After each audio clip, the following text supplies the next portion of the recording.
Hey everybody, welcome to the Cryptopolitan.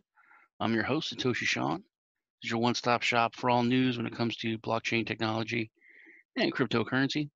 Um, Before we get in the news today, I just wanted to let you know on my personal channel, Satoshi Shawn, I just did an interview with Jeff Berwick, the renowned anarchist and cryptoist. Anyway, it's a pretty good interview. You can go over there and check it out. I'm going to be taking some excerpts from that and posting it here on the Cryptopolitan.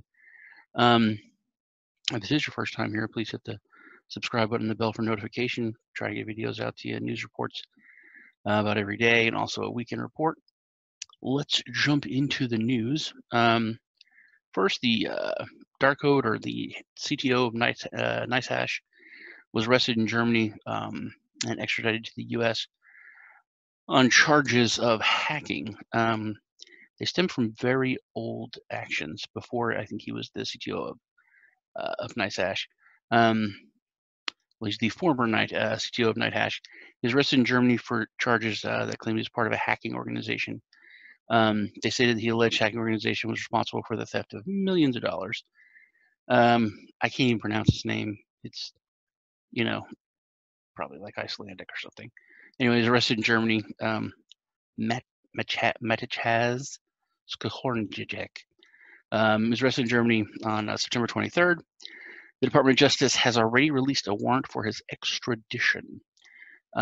He was arrested for deploying the dark code. He was one in the United States for establishing a cybercrime forum between the years of 2008 and 2013. So like I said, it's been a while, going on 7 years old. And he also created and deployed the Mariposa, one of the largest botnets in history. So I don't know if it's going to affect NiceHash because he's not the CTO anymore. Moving in the same vein, U.S. legislators are seeking clarification on a digital U.S. dollar. This is kind of a big deal. I also brought this up with Jeff Berwick in the interview. As soon as I saw the story, it scared me a little bit. The Senior House Financial Services Committee, they wrote a letter to the Federal Reserve to consider the possibility of introducing a U.S. dollar digital currency, according to the letter dated September 30th. I think this is in direct retaliation, of course, to China issuing their digital currency like very soon. A country like the U.S. has been long known to take an agnostic stance towards the growth of cryptocurrency. I don't want to say they've held it back, but they really have held it back by not, moving forward, because everyone else is looking to the U.S. to start regulation to set the bar, and they're not, which is just like holding it down. Because it challenges the supremacy of the U.S. dollar. However, with a growing number of countries considering the launch of their own digital fiat, which is what I made this point on a couple of their stories, I think this could start like a fiat arms race, or a digital currency arms race, which is what it's doing. Their own fiat currencies. U.S. lawmakers believe the U.S. dollar supremacy is at risk. So, according to the letter addressed to the Federal Reserve Board Chairman Jerome Powell, Representatives French Hill and Bill Foster expressed their concerns on the changing nature of money. The letter, they urged the Federal Reserve and the Central Bank of the United States to strongly consider developing a U.S. dollar digital currency with a flexible yet robust monetary and financial framework.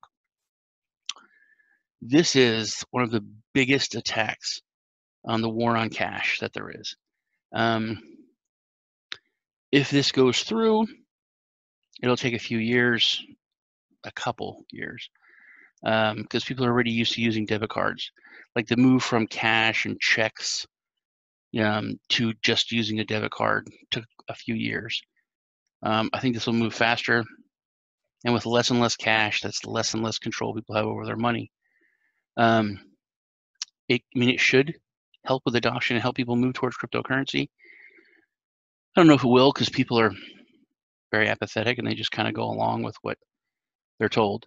But this would give total control to the government and total control of the bank on everything you spend, if there's no way that you can have cash in your pocket to spend somewhere. And in another attack on crypto, Ohio was one of the states in the United States that was very, very progressive when it came to cryptocurrency. You could pay taxes with cryptocurrency. They had a special site set up. All that's changing. The Ohio Treasurer Robert Sprague announced in a press conference on October 2nd that businesses can no longer pay their taxes with Bitcoin, following the suspension of its OhioCrypto.com website. So they take the website down. They're not accepting crypto anymore. It looks like they were slapped back in line by the U.S. central bank and by the federal government. That's what it looks like.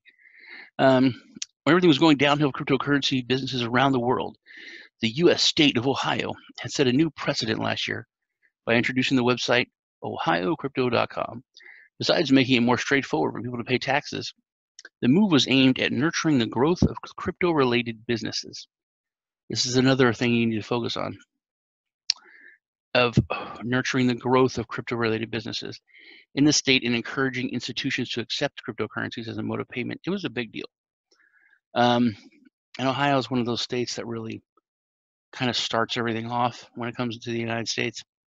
And it's dead. But in better news, in good news, not United States news, but in good news, there's a blockchain voting system announced in Uruguay and Eternity. According to our recent announcements, Uruguay Digital Party has teamed up with Eternity to develop an internal blockchain voting system, which is awesome. This would solve so many problems with corruption. The main goal behind this partnership is to build a blockchain-based system which will allow citizens to participate in internal votings easily. The Uruguay Digital Party was founded in 2013 with the idea to revolutionize the political scene in the country and push for technological innovation. This is pretty technologically innovative. The joint project with Eternity, one of the leading blockchain startups, currently is one step towards accomplishing this mission. The blockchain system, the decision to create a blockchain voting system, was highly motivated by the Uruguay Digital Party's desire to make internal voting transparent and accessible to the public. So dead people aren't going to be able to vote. If they do, well, they probably could still vote, but it'll be on the blockchain. You can't hide the corruption. That's one thing blockchain does. It doesn't really stomp out corruption, but it makes it visible, and you can't change it. So a lot easier to track, a lot easier to catch, because it's immutable. That is it for today. It was good hanging out with y'all. I'm Satoshi Sean. You guys take care, and I'll see you in the next video.